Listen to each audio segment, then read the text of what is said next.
What is going on, Guardians, and welcome back to another Destiny gameplay video. In this video I'm going to be breaking down some of the clutch multi-kills and nice kill streaks that I had today. During our stream, we had like a 4-hour stream today. We played with viewers and subs for several hours. It was a lot of fun, and I wanted to break some of these plays down after the fact just to kind of help give some insight into how to make plays like this when you're sort of in that crunch time in the game. So I want to start out with one of my favorite plays from the stream. It turned into a breaker medal, and it all had to do with basically setting up the engagement properly. So here I get a guy primed. I could pursue it, but instead I decided to Kobe a grenade in because you can see that the spark is just now spawning. So I know that now's the time to push in. And it's all about using my vertical space and the cover that's available to me. And you'll notice the way that I jump. It's a side-to-side motion. So let me show you exactly what I do. See, I jump to the left first and limit this silence. So even though it's two guys, now I've got cover on my left and only one guy can see me. So I take him out, and then as soon as I finish him off, I know that there is a doorway to my right. So I'm going to jump now to the right side of the room and get the other diagonal. I wanted to jump past this doorway because I know that's their spawn. I figured if anyone's going to be pursuing me after this, it's going to be from that doorway. So again, I swivel around, can see on the radar there's a guy there. I jump over his line of sight just to juke him out so he doesn't prime me before I have a chance to get my shot off. And that is the ticket to the breaker medal in that case. Now here's several kills that were set up by this one move. Notice I activate my roaming super well inside cover. So it's in a position where I can jump out and challenge easily, but I'm almost always going to start, activate my super well in cover. Here I go to challenge this hunter. I've noticed that with hammers, you almost always want to wait just a quick second before you chuck that hammer to see what your opponent's going to do. So he shade stepped. Had I pulled that trigger too soon, I'd have missed him. But I waited to see exactly what he was going to do. He shade steps, and then I just lead the target. And it sets me up for several more kills after that, and then I can get some more kills on my way back to mid-map control, because this is Rift, and I want to control the spark spawn.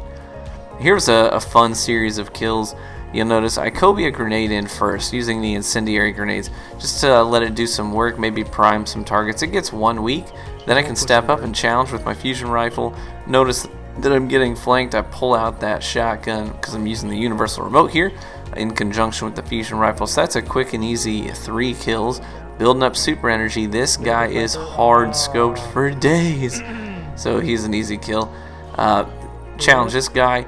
I'm really just going ham here. You notice that this kill streak is staying alive because anytime I'm going through an opening, a choke point, a doorway of any kind, I'm just going to replay this for you. You can see that every move I make is vertical in some capacity. I either slide, or I jump and Titan skate, or I use the garrison, whatever it may be.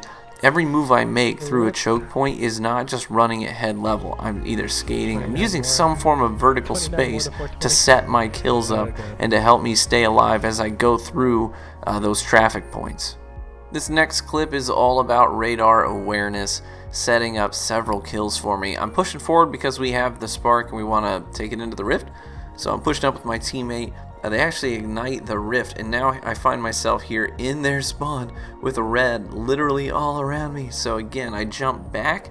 I activate my super behind that pillar to use it as cover and up in the air, so it's not where people are sort of anticipating.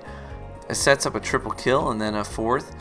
And I will go back and look at these kills again. You'll notice one of these guys was I'm looking at the radar. You can actually see my eyes in the box in the upper right as I'm checking my radar pretty much after every individual kill. And one guy's a striker, activates his smash, and then I turn around and the very next guy is a warlock activating his Nova bomb, and we manage to shut those things down before they have a chance to deny us our super kills. So reading that radar is so crucial.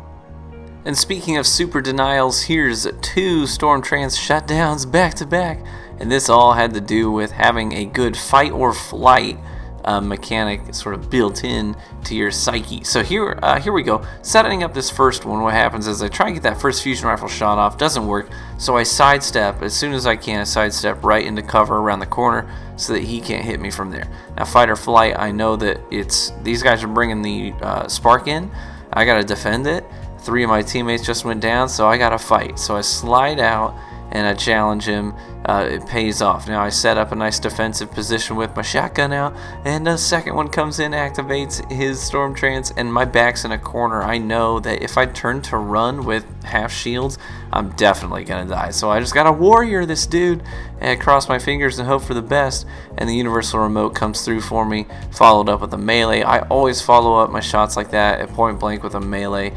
I know it's a montage ruiner when you swing and you whiff, but sometimes, like that time, it turns out to be the right call because you needed just a little bit extra damage to finish the guy off. Now this next kill streak was all about having a plan beforehand. So here I push forward a little bit, and I see there's two guys up in the attic. I try and get a few shots off, just see if I can get an easy pick, but unfortunately they fire back. Oh, how dare they. So now my super's up. I'm thinking, man, I really want to push those guys up in the attic. So I give myself some space by finishing this guy off with a grenade. I slide through the doorway. I challenge the one guy down here and instantly jump straight up to the attic to challenge him with the super. And they're freaking out because they're in a tight, small room with a hammer. Now check this last kill out. Here we go. I've got barely any super energy left. So I just Kobe a grenade towards their spawn. And sure enough, a guy blinks up right into the hammer. It could not have been more perfect. I was kind of laughing at that point. Now I'm actually pretty pumped to break down this triple kill for you guys. It's all about changes in verticality and how you approach your opponents. So let me show you this and break some of these moments down. So I would say first and foremost, this is a flank, just reading the radar, nothing crazy about this first kill. But now look, this is a choke point.